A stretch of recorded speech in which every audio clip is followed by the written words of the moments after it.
प्रतिनिधि सभाको उपसभामुखमा नेपाली कांग्रेसकी सांसद पुष्पा भुसाल निर्वाचित। आफ्नो जिम्मेवारी इमान्दारितापूर्वक निर्वाह गर्ने उपसभामुख पुष्पा भुसालको भनाई। उपसभामुख पदको निर्वाचन संवैधानिक व्यवस्था अनुसार नै भएको माओवादी केन्द्रकी सांसद एवं पूर्व सभामुख ओनसरी घरतीको भनाई। नेपाली नागरिकलाई नागरिकताको प्रमाणपत्रबाट वञ्चित नगराउने गृहमन्त्री बालकृष्ण खाँडको प्रतिबद्धता।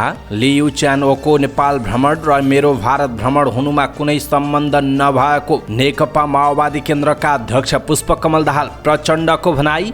डाक्टर बाबुराम भट्टराई पार्टी फुटाउन लागेकाले आफूहरूले कारबाही गरेको जनता समाजवादी पार्टी नेपालका केन्द्रीय समिति अध्यक्ष उपेन्द्र यादवको दावी। एसपीपी पास नहुँदा प्रधानमन्त्रीको अमेरिका भ्रमण रद्द भएको नेकपा एकीकृत समाजवादीका अध्यक्ष माधव कुमार नेपालको दावी। हतियार खरिदबारे संसदलाई स्पष्ट पार्न सांसद खरेलको माग। सरकारले चरम अनियमितता र सत्ताको दुरुपयोग गरिरहेको नेकपा एमालेको आरोप। सरकारले ल्याएको नागरिकता विधेयक प्रति सांसद पूर्णकुमारी सुवेदीको असन्तुष्टि। नागरिकता विधेयकले नेपालको राष्ट्रियता सबल बनाउने सांसद सरला कुमारी यादवको धारणा। विदेश जाने श्रमिकको संख्या 3.68 गुणाले वृद्धि। पितासँगको प्रतिशोध ममाथि किन भन्दै बर्खास्त न्यायाधीश रेणुका शाहको कानुन मन्त्रीलाई प्रश्न। फोहोरबाट मल बनाउने विषयमा उद्योग समितिको चासो। भारतद्वारा नेपाललाई विपद रोकथामका सामग्रीहरू हस्तान्तरण। पानी वितरण नहुँदै मेलम्चीको पाइपमा 24 करोड 31 लाख रुपैयाँको क्षति। पोखरामा 63 रोपनी जग्गा भाडामा दिने विवादास्पद सम्झौता खारेज। कक्षा 12 को नतिजा भदौभित्र आउने। गएको 24 घण्टामा नेपालमा थप 229 जनामा कोरोना भाइरसको संक्रमण पुष्टि। 1284 जना सक्रिय संक्रमित। दृष्टिविहीन गायिका सृष्टि केसी र गीथिया वर्मनको अंग्रेजी गीत अनदर वर्ल्ड सार्वजनिक। सप्तरीमा छोरालाई बचाउन गएकी आमाको कुटपिटबाट मृत्यु। काठमाडौँ महानगरपालिकाले कक्षा 8 सम्म दिवा खाजा विस्तार गर्ने। ब्रोकरहरूको आम्दानी अस्वाभाविक आय विवरणमै चलखेल देखिएको महालेखा परीक्षकको निष्कर्ष। आईसीसी विश्व क्रिकेट लिग 2 अन्तर्गत नेपालले आज नामिबियासँग खेल्ने। नेपाली राष्ट्रिय महिला फुटबल टोलीकी गोलरक्षक एन्जिला लिनिङको ब्रान्ड एम्बेसडरमा नियुक्त। र समाचारको अन्त्यमा समाचार पार्टी हेल्थ टिप्स अन्तर्गत ब्लड प्रेसर लो भएमा के खाने भन्ने विषयवस्तुमा जानकारी दिनेछौँ। हामीलाई अन्तिमसम्म हेर्नुहोला। दर्शक महानुभाव नमस्कार। समाचार पार्टी न्यूज बुलेटिनमा यहाँलाई हार्दिक स्वागत छ। म प्रहलाद चन्द्र घिमिरे। आज मिति विक्रम सम्वत 2079 साल असार 32 गते शनिबार इस्वी सन् 2022 जुलाई 16 तारिक। सदाको झैं आज पनि हामी उपस्थित भएका छौँ। आजका महत्त्वपूर्ण समाचार ब्रेकिङ न्यूज अपडेटहरू तपाईलाई काम लाग्ने हेर्नै पर्ने समाचार देशभर कहाँ के हुँदैछ आज दिनभरि यो कुरा प्रस्तुत गर्नेछौँ। हामीलाई कहाँबाट हेर्दै हुनुहुन्छ कस्तो लाग्दैछ आफ्ना कुराहरू तलको कमेन्ट बक्समा कमेन्ट गर्नुहोला। हाम्रो मेहनतका लागि यो भिडियोमा एउटा लाइक अवश्य गर्नुहोला। देशभित्रबाट हेरिरहनु भएको छ भने आफू रहेको गाउँ ठाउँ सहर जिल्लाको नाम लेख्नुहोला। विदेशमा हुनुहुन्छ भने कुन देशबाट हेर्नु भएको छ त्यो कुरा लेख्नुहोला। रेगुलर हेर्नुहुन्छ भने रेगुलर भनेर लेख्नुहोला। आज पहिलोचोटि हो भने फर्स्ट टाइम भनेर लेखिदिनुहोला।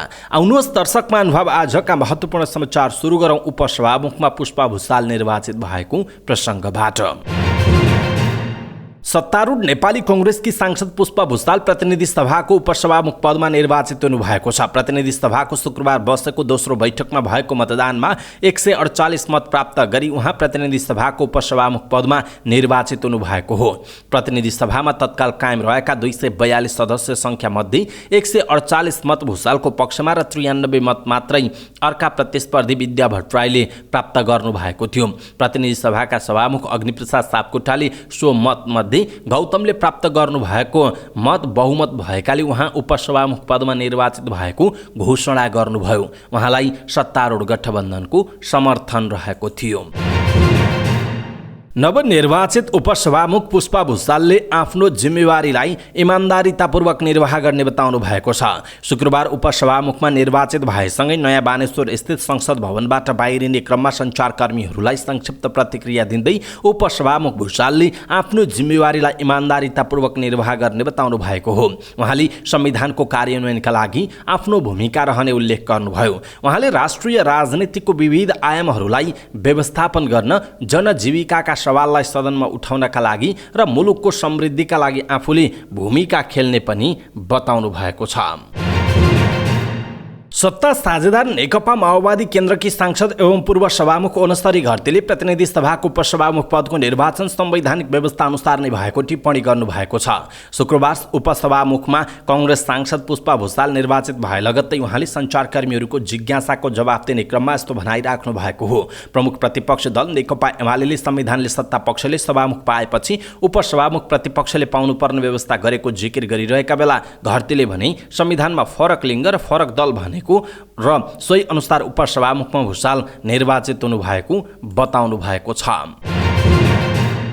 गृहमन्त्री बालकृष्ण खाँडले नेपाली नागरिकलाई नागरिकताको प्रमाणपत्रबाट वञ्चित नगराउने प्रतिबद्धता गर्नुभएको छ। शुक्रबारको प्रतिनिधि सभा बैठकमा नेपाल नागरिकता पहिलो संशोधन विधेयक 2079 माथि विचार गरियोस् भन्ने प्रस्तावमाथिको छलफलमा क्रममा उठेका प्रश्नहरूको जवाफ दिँदै गृहमन्त्री खाँडले नेपाली नागरिकलाई नागरिकताको प्रमाणपत्रबाट वञ्चित नगराउने बताउनु भएको हो। उहाँले संविधानले व्यवस्था गरेको नागरिकतासँग सम्बन्धित प्रावधानहरूको आधारशिलामा उभिएर नागरिकता सम्बन्धी विधेयक बनाइएको बताउनुभयो। गृहमन्त्री खाँडले संविधान परिवर्तनीय रहेको भन्दै राजनैतिक दलहरूको सहमतिका आधारमा परिष्कृत गर्दै समयानुकूल बनाउन सकिने बताउनुभयो। दर्शक महानुभाव, अहिले संसदमा नेपाल नागरिकता पहिलो संशोधन विधेयक 2079 माथि विभिन्न छलफलहरू भएका छन् र नागरिकता विधेयकको विषयमा विभिन्न टिक्का टिप्पणीहरू पनि भइरहेको छ। यसप्रति तपाईको धारणा के छ? आफ्नो धारणा तलको कमेन्ट बक्समा कमेन्ट गर्नुहोला। नेकपा माओवादी केन्द्रका अध्यक्ष पुष्पकमल दाहाल प्रचण्डले आफ्नो भारत भ्रमण सद्भावना भ्रमणको रूपमा रहेको बताउनुभयो। शुक्रबार भारतको 3 दिने भ्रमणका लागि त्रिभुवन अन्तर्राष्ट्रिय विमानस्थलबाट प्रस्थान गर्ने क्रममा सञ्चारकर्मीहरूसँग कुराकानी गर्दै अध्यक्ष दाहालले आफ्नो भारतको राजनैतिक भ्रमण सद्भावना भ्रमणको रूपमा रहेको बताउनु भएको हो।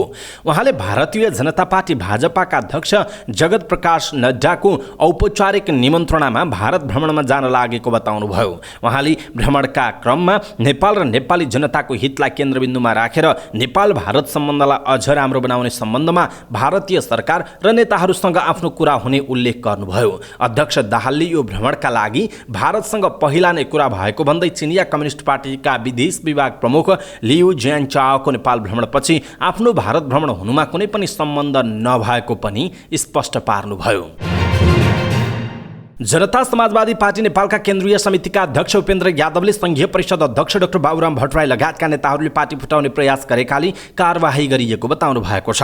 वीरगञ्जमा पत्रकार सम्मेलनको आयोजना गर्दै अध्यक्ष यादवले संघीय परिषद अध्यक्ष डाक्टर बाबुराम भट्टराई लगायतका 9 जना नेताहरूले पार्टीको एकता तोड्ने प्रयास गरेकाले कारबाही गरिएको बताउनु भएको हो। बिहिबार सम्पन्न जसपाको केन्द्रीय समितिको बैठकले डाक्टर भट्टराई सहित गङ्गानारायण श्रेष्ठ, प्रशान्त सिंह, रमेश यादव, हिसिला एमी र भक्तबहादुर शाह लगायतका नेताहरूलाई पार्टीको सम्पूर्ण जिम्मेवारीबाट मुक्त गरिएको उहाँले जानकारी दिनुभयो।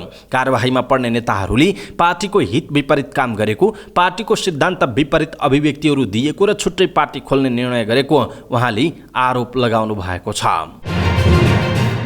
नेकपा एकीकृत समाजवादीका अध्यक्ष एवं पूर्व प्रधानमन्त्री माधव कुमार नेपालले अमेरिकाको स्टेट पार्टनरसिप प्रोग्राम एसपीपी रद्द गरेकै कारण प्रधानमन्त्री शेरबहादुर देउवाको अमेरिका भ्रमण रद्द भएको दावी गर्नुभएको छ। काठमाडौँमा पार्टीको बागमती प्रदेश कमिटीको तेस्रो बैठकलाई सम्बोधन गर्दै अध्यक्ष नेपालले एसपीपी रद्द गरेकै कारण प्रधानमन्त्री शेरबहादुर देउवाको अमेरिका भ्रमण रद्द भएको दावी गर्नुभएको हो।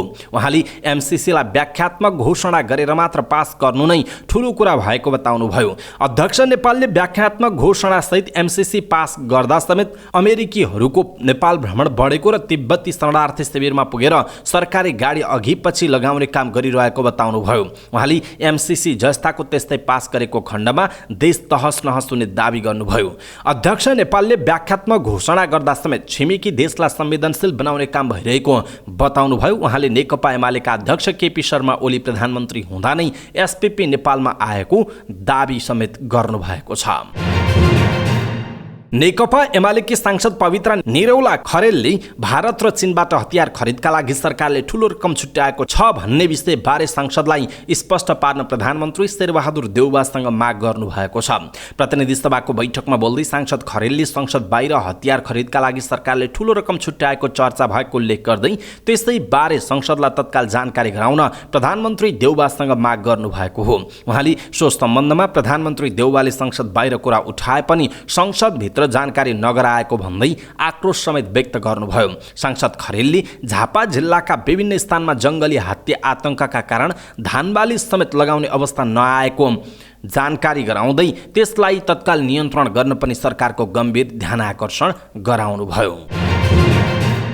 प्रमुख प्रतिपक्ष दल नेकपा एमाले सरकारले चरम अनियमितता र सत्ताको दुरुपयोग गरिरहेको आरोप लगाएको छ। नेकपा एमालेको स्वास्थ्य तथा जनसङ्ख्या विभागले च्यासल स्थित पार्टीको केन्द्रीय कार्यालयमा पत्रकार सम्मेलन गरी ठूलो मात्रामा बजेट रकमान्तर गराएर स्वास्थ्य तथा जनसङ्ख्या मन्त्रालयले चरम अनियमितता र सत्ताको दुरुपयोग गरेको बताएको हो।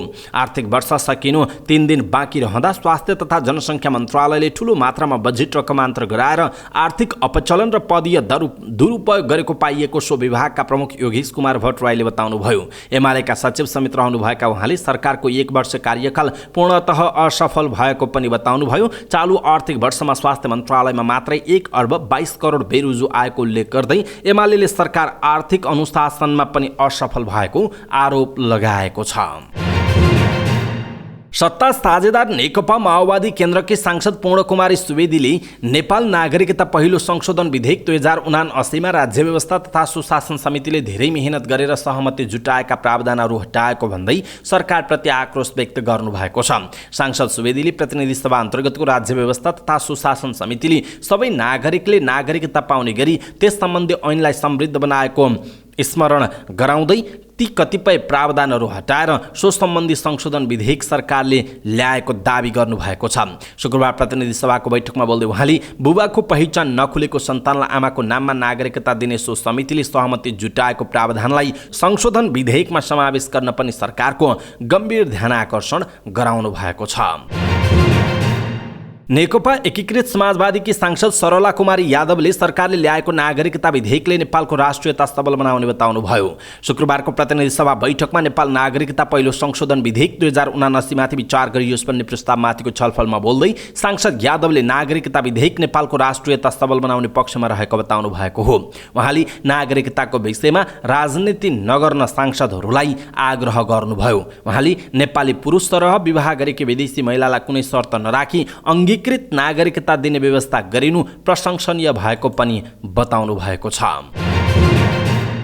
वैदेशिक रोजगार विभागका महानिर्देशक शेष नारायण पौडेलले आर्थिक वर्ष 2078-79 मा विदेश जाने श्रमिकको संख्या 3.68 गुणाले वृद्धि भएको बताउनुभयो। विभागमा वैदेशिक रोजगार विभागको आर्थिक वर्ष 2078-79 वार्षिक समीक्षा तथा छलफल कार्यक्रममा बोल्दै महानिर्देशक पौडेलले यस्तो बताउनु भएको हो। उहाँले चालु आर्थिक वर्षमा विदेश जाने श्रमिकको संख्या 3.68 गुणाले वृद्धि भएर 6,28,000 भन्दा माथि पुगेको बताउनुभयो। उहाँले चालु आर्थिक वर्षमा अहिलेसम्मकै धेरै श्रम स्वीकृति दिइएको बताउनुभयो। उहाँले अहिले पनि अन्तर्राष्ट्रिय मुलुकमा वैदेशिक रोजगारी कोभिड भन्दा अगाडिको लयमा नआइसकेको भए पनि नेपालको वैदेशिक रोजगारको अवस्था पूर्ण रूपमा लयमा फर्किएको बताउनुभयो। महानिर्देशक पौडेलले 2051 सालदेखि नेपालमा श्रम स्वीकृति जारी गरेर यो वर्षसम्म 71,20,000 भन्दा बढी श्रम स्वीकृत भएको बताउनुभयो। उहाँले 71 लाख श्रम स्वीकृतमा 67 लाख पुरुष र 3 लाख महिलालाई श्रम स्वीकृति दिएको बताउनुभयो। महानिर्देशक पौडेलले चालु आर्थिक वर्षमा मात्रै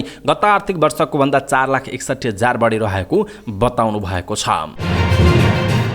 न्याय परिषदले गत असोज 25 गते उच्च अदालत तुलसीपुरको बुटवल इजलासकी न्यायाधीश रेणुका शाहलाई योग्यता नपुगेको भन्दै पदबाट बर्खास्त गर्यो। 2075 चैत 20 मा उच्च अदालतमा नियुक्त हुनुभएकी धनुषाकी शाहले निरन्तर वकालत गरेको समयावधि 10 वर्ष नपुगेको भन्दै बर्खास्त गरेको थियो। न्यायाधीश नियुक्त हुनका लागि आवश्यक योग्यता नपुगेको ढाँटेको अभियोगमा न्याय परिषद सचिवालयको सिफारिसमा कायम मुकायम प्रधान न्यायाधीश दीपक कुमार कार्कीले उहाँलाई बर्खास्त गर्नुभएको थियो। संविधान र कानुन बमोजिम निरन्तर कानुन व्यवस्था गरेको हुनुपर्नेमा उहाँले निरन्तर जागिर खाएको पाइएको निष्कर्ष निकालेको थियो। यता बर्खास्तमा पर्नुभएकी शाह भने आफूमाथि कानुन न्याय तथा संसदीय मामिला मन्त्री गोविन्द प्रसाद शर्मा कोइरालाले प्रतिशोध साधेको आरोप लगाउनु भएको छ।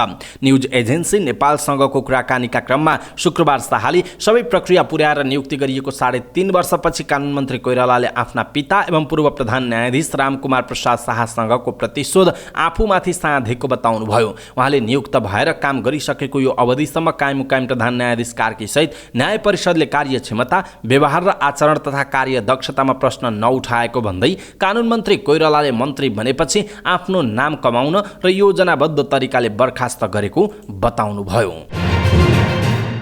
उद्योग तथा वाणिज्य र श्रम तथा उपभोक्ता हित समितिले फोहोरलाई मल बनाउने विषयमा चासो देखाएको छ। समितिले सांसदहरूलाई भक्तपुर नगरपालिकाको फोहोरलाई व्यवस्थापन गरी प्राङ्गारिक मल बनाएको विषयमा बैठकमा जानकारी दिएको हो। समितिको शुक्रबारको बैठकमा सांसदहरूले भक्तपुर नगरपालिकाले फोहोरबाट प्राङ्गारिक मल बनाउने प्रविधि र प्रक्रियाको विषयमा जानकारी लिनुभएको हो। भक्तपुरमा फोहोरबाट मल कसरी कुन प्रविधिबाट बनाएर मल बिक्री गरिरहेको विषयमा रेकिसी कम्पोस्ट प्रणालीकी प्रबन्ध निर्देशक उषा गिरीले जानकारी गराउनु भएको थियो।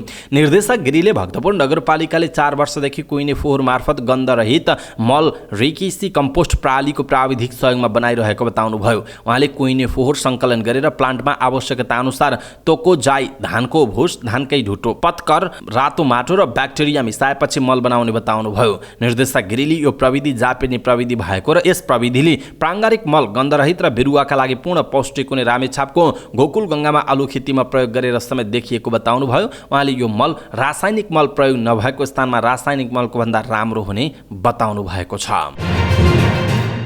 नेपाललाई भारत सरकारले प्राकृतिक विपदजन्य घटनामा प्रयोग हुने राफ्टिङ, त्रिपाल लगायतका सामग्रीहरू सहयोग गरेको छ। गृह मन्त्रालयमा नेपालका लागि भारतीय राजदूत नवीन श्रीवास्तवले गृहमन्त्री बालकृष्ण खाँडलाई प्राकृतिक विपदजन्य घटनामा प्रयोग हुने राफ्टिङ, त्रिपाल लगायतका सामग्रीहरू हस्तान्तरण गर्नुभएको हो।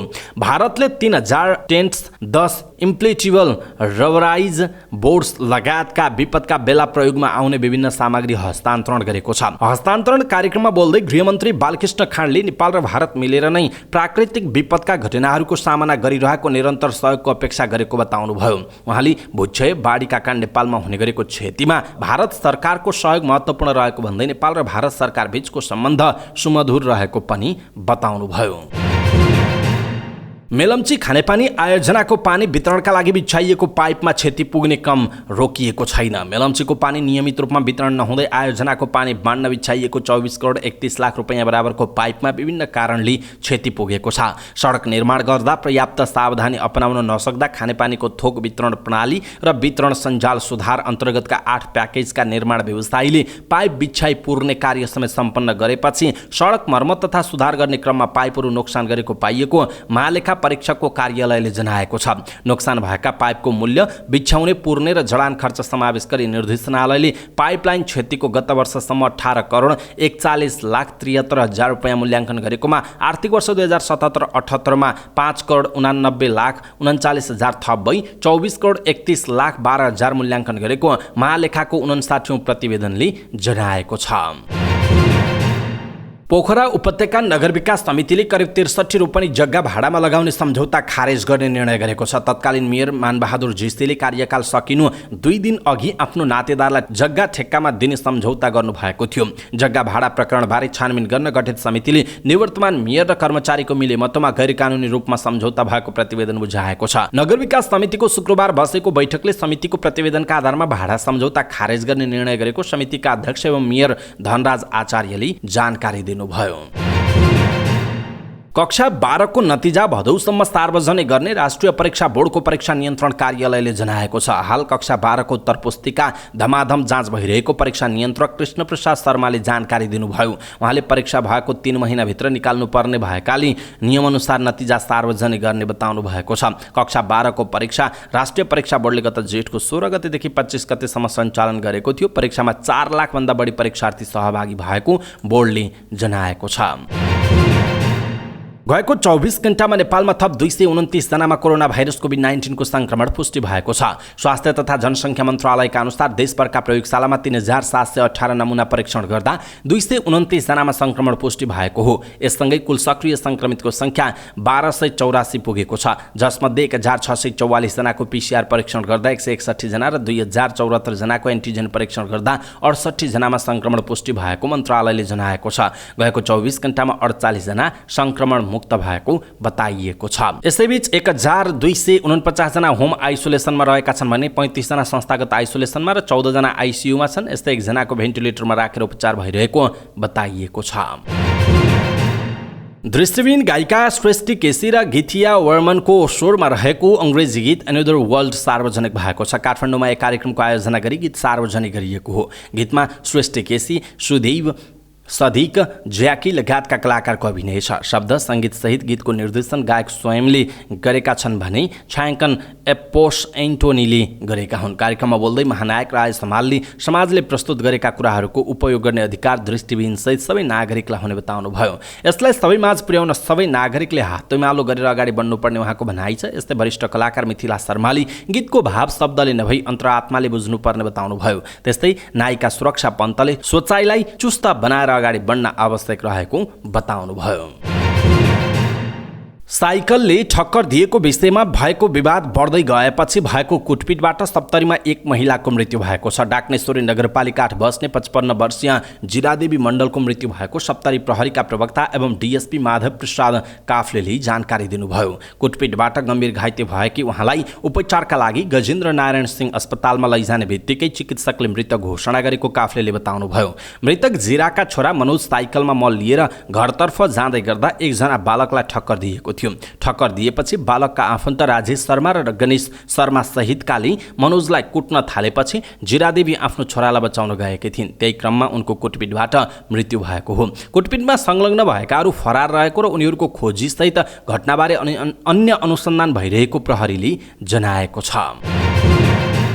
काठमाडौँ महानगरपालिकाले कक्षा 8 सम्म दिवा खाजा विस्तार गर्ने भएको छ। महानगरपालिकाका शिक्षा शाखा अधिकृत रामप्रसाद सुवेदीले महानगरले आगामी आर्थिक वर्षदेखि कक्षा 8 सम्म दिवा खाजा विस्तार गर्ने जानकारी दिनुभयो। बाल कक्षादेखि कक्षा 5 सम्म दिँदै आएको दिवा खाजा केन्द्र सरकारले कक्षा 8 सम्म विस्तार गर्ने लक्ष्य लिएर कक्षा 6 सम्म विस्तार गरेको छ। तर काठमाडौँ महानगरपालिकाले भने आगामी आर्थिक वर्षदेखि नै कक्षा 8 सम्म खाजा विस्तार गर्ने निर्णय गरेको बताइएको छ। अब आर्थिक समाचार सीमित लगानीमा करोडौं आम्दानी गरेका शेयर ब्रोकरहरूले वित्तीय विवरण नै गोलमाल गर्ने गरेको पाइएको छ। महालेखा परीक्षकको 59औं वार्षिक प्रतिवेदनले शेयर ब्रोकरको आम्दानी नै अस्वाभाविक रहेको बताएको छ। साथै ब्रोकर कमिसनमा पुनरावलोकन गर्न सिफारिस गरेको छ। धितोपत्र दलाल व्यवसायलाई अधिक र अस्वाभाविक लाभ आर्जन हुने तथा केही ठूला र संस्थागत लगानीकर्ताहरूले कमिसन बापत रकम प्राप्त गर्ने गरेको भन्दै महालेखा परीक्षकले नियामक निकाय नेपाल धितोपत्र बोर्डको ध्यानाकर्षण गराएको छ।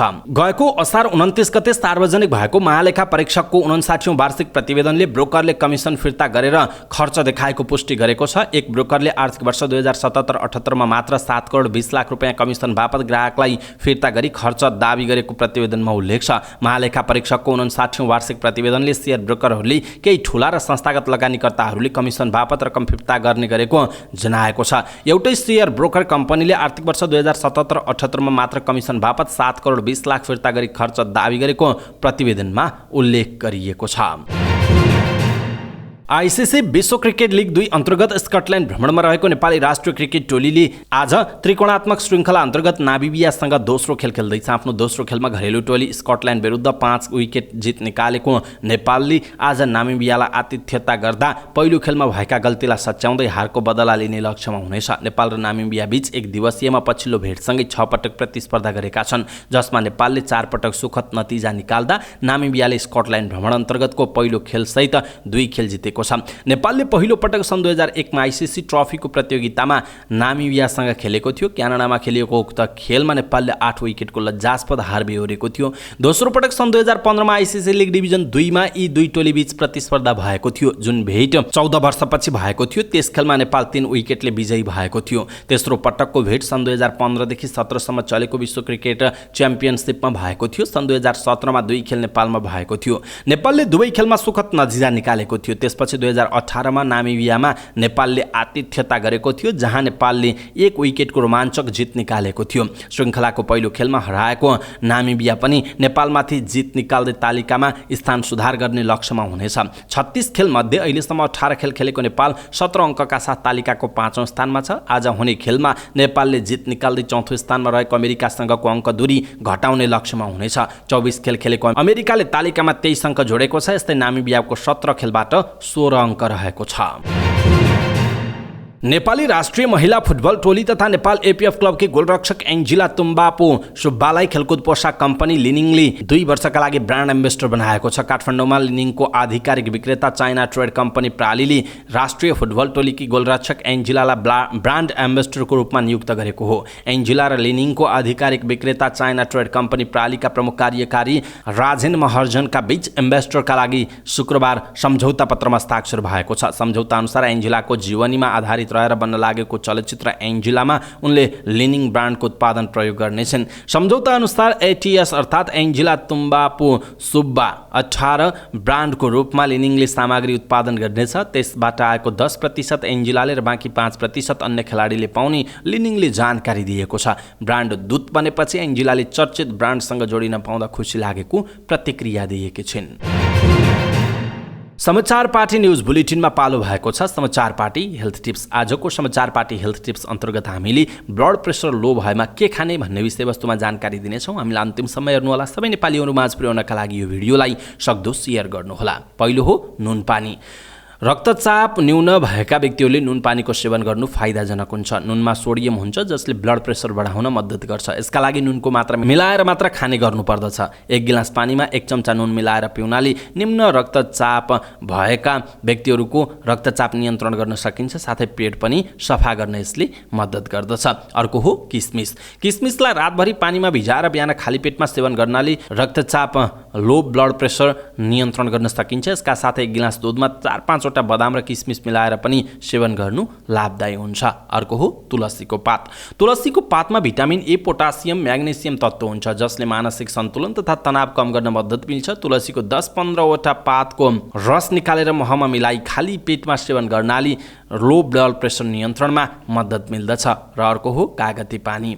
निम्न रक्तचाप भएकाहरूलाई कागती पानी निकै लाभदायी मानिन्छ। कागती पानीमा हल्का नुन मिलाएर खानाले शरीरमा ऊर्जा मिल्नुका साथै किडनी सम्बन्धी समस्याबाट पनि मुक्ति मिल्छ र न्यून रक्तचाप पनि नियन्त्रण गर्न मद्दत मिल्छ। यसका साथै नियमित रूपमा स्वस्थकर खाना खानु पनि उत्तिकै जरुरी छ। दर्शक महानुभाव, आज हामीले ब्लड प्रेसर लो भएमा के खाने भन्ने विषयवस्तुमा जानकारी दियौँ। तपाईँलाई कस्तो लाग्यो आफ्नो धारणा तलको कमेन्ट बक्समा कमेन्ट गर्नुहोला। हाम्रो यो मेहनतका लागि चाहिँ भिडियोमा एउटा लाइक अवश्य गर्न नबिर्सिनुहोला। अवस्था दर्शक महानुभाव, आजका महत्त्वपूर्ण समाचार ब्रेकिङ न्युज अपडेटहरू यति नै। हामीले प्रस्तुत गरेका यी समाचारहरूप्रति तपाईँको धारणा के छ? आफ्ना कुराहरू तलको कमेन्ट बक्समा हामीलाई लेखिदिनुहोला। सल्लाह सुझाव अनि प्रतिक्रिया दिन नबिर्सिनुहोला। पलपलको न्युज अपडेटका लागि हाम्रो च्यानललाई तपाईँले अहिलेसम्म सब्स्क्राइब गर्नुभएको छैन भने कृपया सब्स्क्राइब गर्नुहोस् अनि नजिकै आउने बेल आइकनलाई क्लिक गर्नुहोला। पलपलको न्युज अपडेटका साथ फेरि हाम्रो भेट हुनेछ। तपाईँ समाचार पार्टी हेर्दै गर्नुहोस्। नमस्कार।